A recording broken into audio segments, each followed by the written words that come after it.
Incident report, November 14th, the shops at Crestview Heights. Dr. Anaya Sharma, a 42-year-old black woman operating a 2018 Honda sedan, was accosted in the parking lot by Brent Covington, a 55-year-old white male driving a late-model Range Rover. The confrontation, initiated over a disputed parking space, rapidly escalated into a racially charged tirade captured by a bystander on a mobile phone.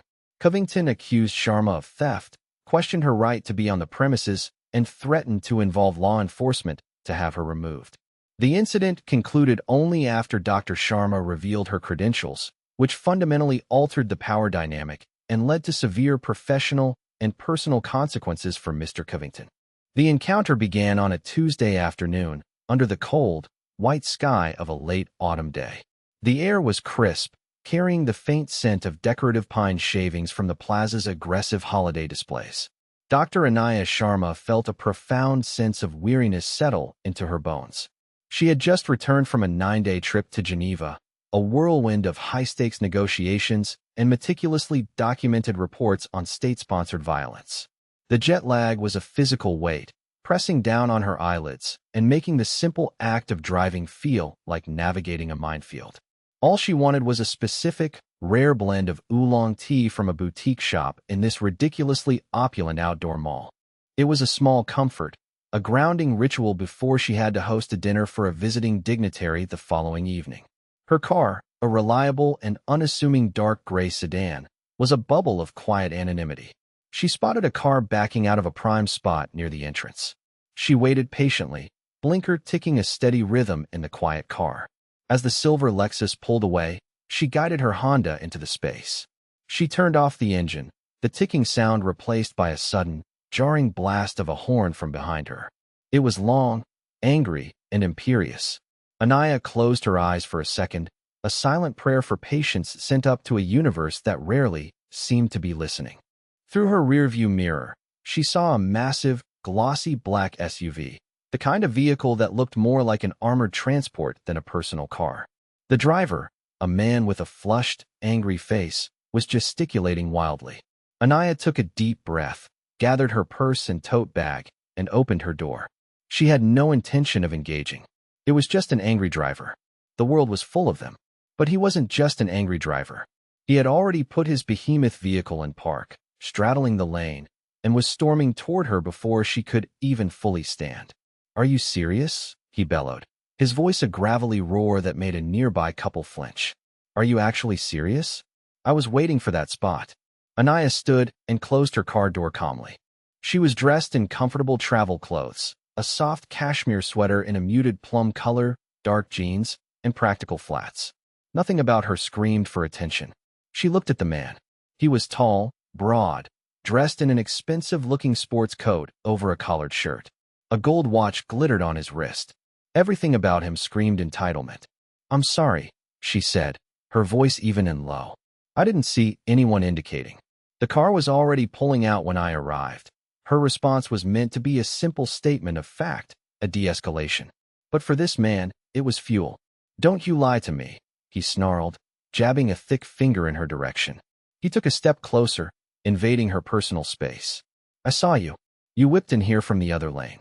You people always think you can just take whatever you want. The rules don't apply to you, do they?" The phrase hung in the air, ugly and sharp. "You people." Anaya felt a familiar, leaden drop in her stomach. It was the exhaustion of 1,000 similar moments, a lifetime of having her presence, her very existence, questioned and challenged in spaces where men like this felt they were the sole proprietors. For a fleeting moment, she considered just getting back in her car and leaving. The tea wasn't worth this. But then a different feeling took over, a cold, hard resolve. She had spent the last week in sterile rooms, calmly and methodically detailing acts of oppression for the official record.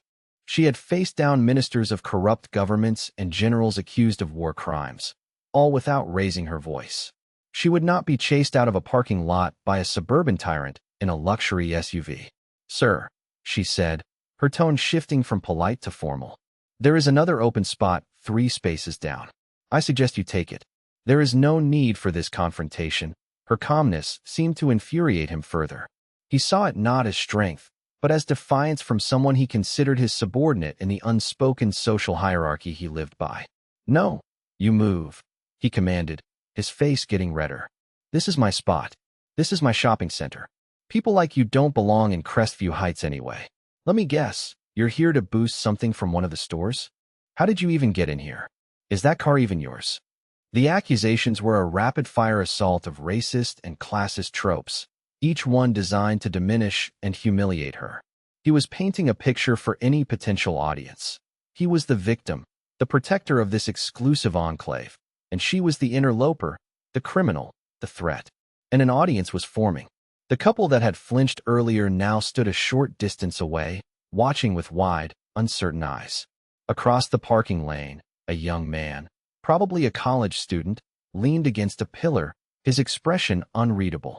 But his phone was out, held low, the small dark circle of its camera lens pointed directly at them.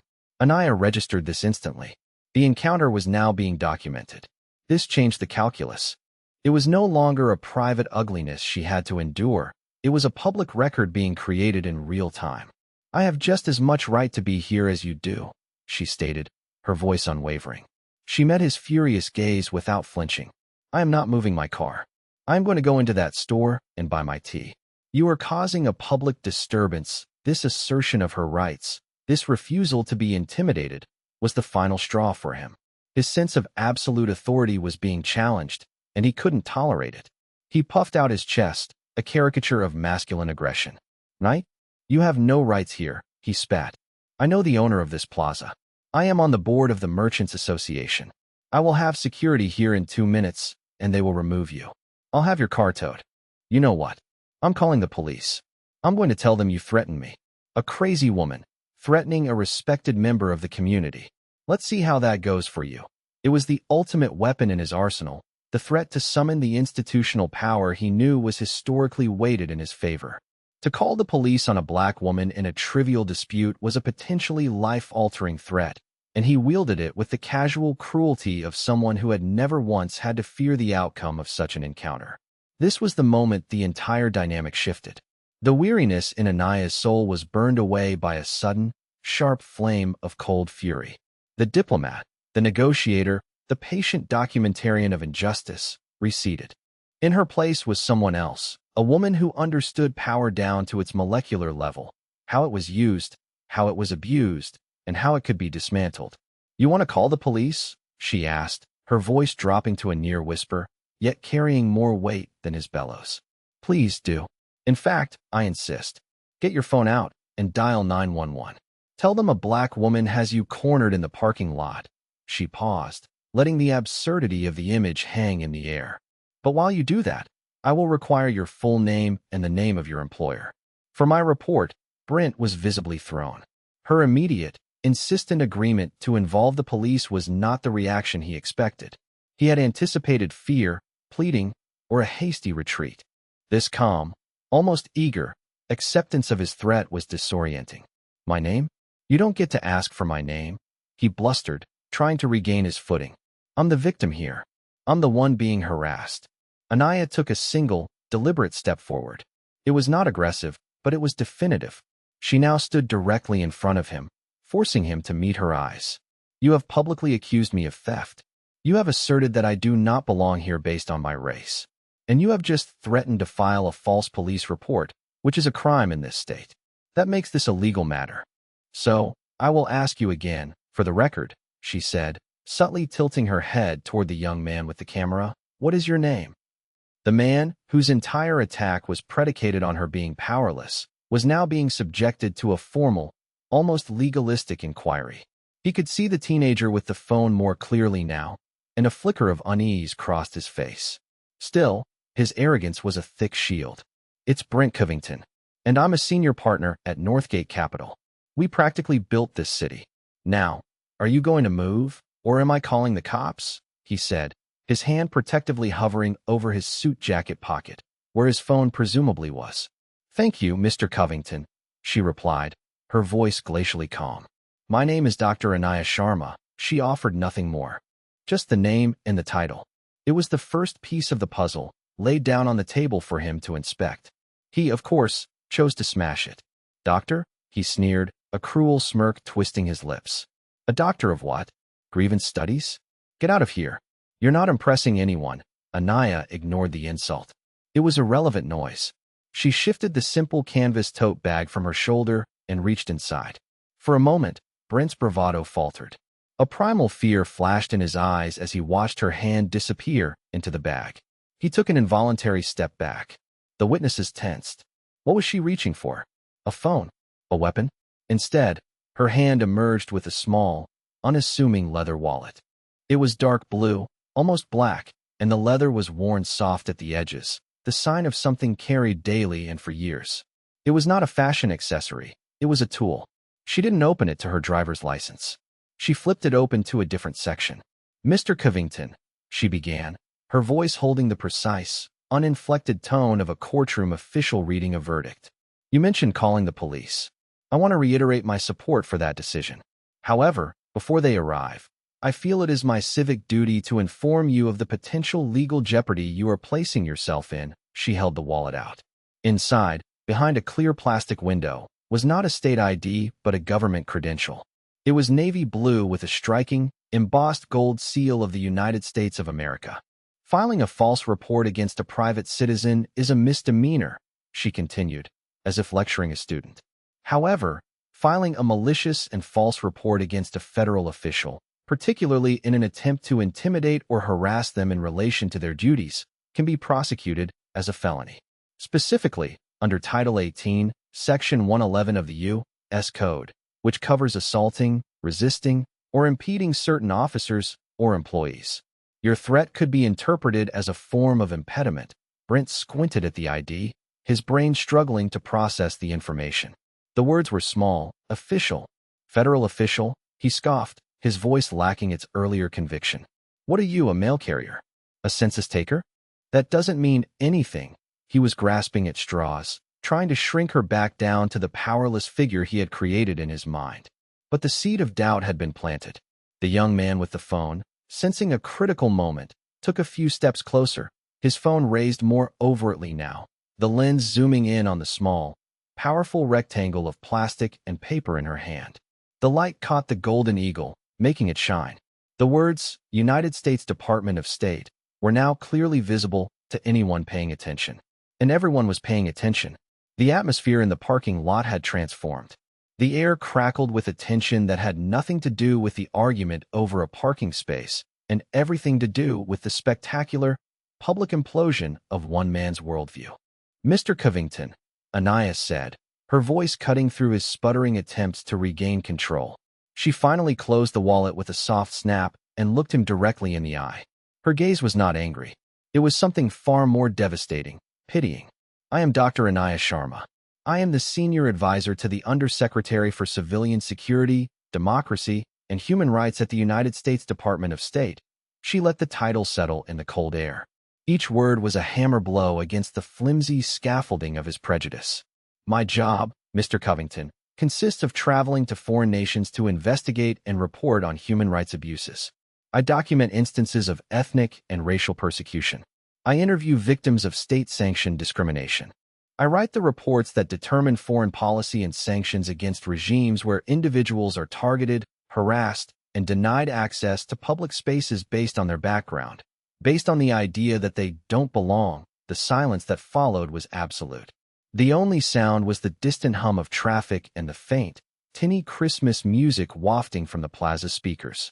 Brent Covington's face, once a mask of crimson rage, had turned a pasty, sickly white. The blood seemed to have drained from it entirely. His mouth hung slightly open, his eyes wide with a dawning, horrified comprehension. The older couple was now staring openly, the woman's hand covering her mouth. The young man with the phone let out a low, audible whistle.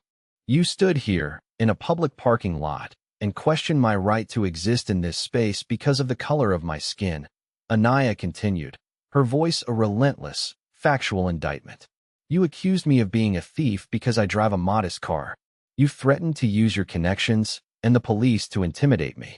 These are not the actions of a respected member of the community. These are the textbook tactics of a petty tyrant. The very kind of behavior my office is tasked with identifying and opposing on a global scale. And you have performed it here, today, over a parking spot. And it has all been recorded. She made a subtle, deliberate gesture with her head toward the phone. Brent's eyes followed her gesture and saw the lens pointing at him like the barrel of a gun. A new kind of panic, raw and desperate, seized him. The legal threat was abstract. The social and professional annihilation promised by that phone was immediate and terrifying. I didn't. It was a misunderstanding, he stammered, his voice a pathetic croak. The blustering bully was gone, replaced by a frightened, backpedaling man. It was just about the parking spot. I was having a bad day. Was it a misunderstanding when you said you people? Anaya countered, her voice sharp as glass. Was it a bad day that made you assume I was a criminal? My presence here, in this car, in this plaza, offended your sense of order, Mr. Covington. That is not a misunderstanding. That is prejudice. And the world is about to see it. Just then, a uniformed security guard came jogging up, his radio crackling. He had likely been called by one of the onlookers. Is there a problem here? He asked, his eyes darting between the huge, pale-faced man in the expensive coat and the impossibly composed woman in the plum sweater. He had clearly walked into the end of a drama and was trying to read the script. Before Brent could formulate a response, Anaya addressed the guard with quiet authority. This man was verbally harassing me. His name is Brent Covington. The incident has been fully documented by that young man over there, she said, nodding to the student. I will be handling the matter from here. Thank you for your concern. Her tone was so final, so utterly in command, that the security guard simply nodded. Yes, ma'am, he said, instinctively recognizing who was in charge. He gave Brent a wary, disapproving look and took a few steps back, observing but not interfering. Brent looked from Anaya to the camera, then back to Anaya. The fight was gone, replaced by a desperate need to escape. Look, I'm sorry, okay? He pleaded, his voice cracking. I apologize. Let's just forget this happened. I will not forget it, Anaya said simply. But you are free to leave. With that, she turned her back on him, a gesture of complete dismissal. She walked to the front of her car and leaned against it, taking out her own phone, not to call anyone, but simply to signal that for her, the confrontation was over. Defeated and humiliated, Brent Covington scurried back to his Range Rover, not even bothering to look back. He fumbled with the door, climbed in, and sped away with a squeal of tires, his brief, brutish reign over a few square feet of asphalt having ended in total disaster. The video, as Anaya knew it would, appeared online that evening. The student had uploaded it with a simple, devastating title. CO type in Crestview Heights loses his mind over a parking spot, then finds out he picked a fight with a U.S. diplomat. The clip was just under 3 minutes long, but it was a masterclass in self-destruction. It captured Brent's initial aggression, the racist insults, the threats, and then the stunning, silent moment of his complete deflation as Anaya calmly recited her job title. The zoom in on her State Department ID was the viral money shot. By morning, Brent Covington and #ParkingLotDiplomat were trending on every social media platform. Internet sleuths had confirmed his identity in minutes. He was, as he'd boasted, a senior vice president at Northgate Capital, a powerful and very public-facing investment firm. The firm's social media pages were inundated with furious comments and one-star reviews. By 10 a.m., Northgate Capital had issued a public statement. We are aware of the disturbing video involving one of our employees, Brent Covington. The behavior displayed in this video is abhorrent and runs contrary to our company's core values of respect, diversity, and integrity. Mr. Covington has been suspended without pay, effective immediately, pending a full internal investigation. The shops at Crestview Heights also issued a statement, publicly apologizing to Dr. Sharma and announcing that Brent Covington was permanently banned from the premises. A week later, after a perfunctory investigation, Northgate Capital announced that Brent Covington's employment had been terminated. His lawyer released a ghostwritten apology, full of hollow phrases about a momentary lapse in judgment and learning from this experience, but the public was unmoved. The karma was swift and merciless. Anaya, for her part, declined to press any charges. She fielded calls from concerned colleagues and superiors at the State Department, all offering their full support. She thanked them but assured them she had the situation under control. She agreed to only one interview, with a respected national journalist. On camera, she was poised and articulate. She barely mentioned Brent Covington by name. "This incident was never about me or a parking space," she explained, her expression serious. It was a stark example of a widespread societal issue, the dangerous sense of entitlement that allows some people to believe they are the arbiters of who belongs and who does not. What happened to me is not unique. Black women, and people of color in general, face these kinds of tests on their legitimacy every single day. The only thing unique about my situation was the tool I had at my disposal to end it, the interviewer leaned in. "Your credentials, exactly," Anaya affirmed. "I was able to de-escalate the situation by revealing a level of institutional power that he was forced to respect. But that is a profound privilege. The real, and more urgent, question we should be asking is what happens to the person who gets harassed like that, but doesn't have a State Department ID in their purse? What happens to the nanny, the student, the retail worker? Justice shouldn't require a security clearance. Dignity shouldn't depend on a job title." Her words resonated far more than the original viral video. She had taken a moment of personal, racist abuse and expertly reframed it as a teachable moment for the entire country. The karma wasn't just that Brent Covington lost his job and his reputation. The ultimate vindication was that his ugly, ignorant bigotry had inadvertently provided a global platform for a powerful black woman to champion the very cause she had dedicated her life to: human rights for all. The final image of the news segment was not of the parking lot, but of Dr. Anaya Sharma at a podium in Vienna weeks later, confidently addressing an international assembly on the importance of combating systemic discrimination. She was in her element, a picture of grace and strength, her voice echoing in a hall dedicated to global justice, while the man who told her she didn't belong was now a forgotten footnote, a cautionary tale of what happens when you underestimate the quiet woman in the sensible car.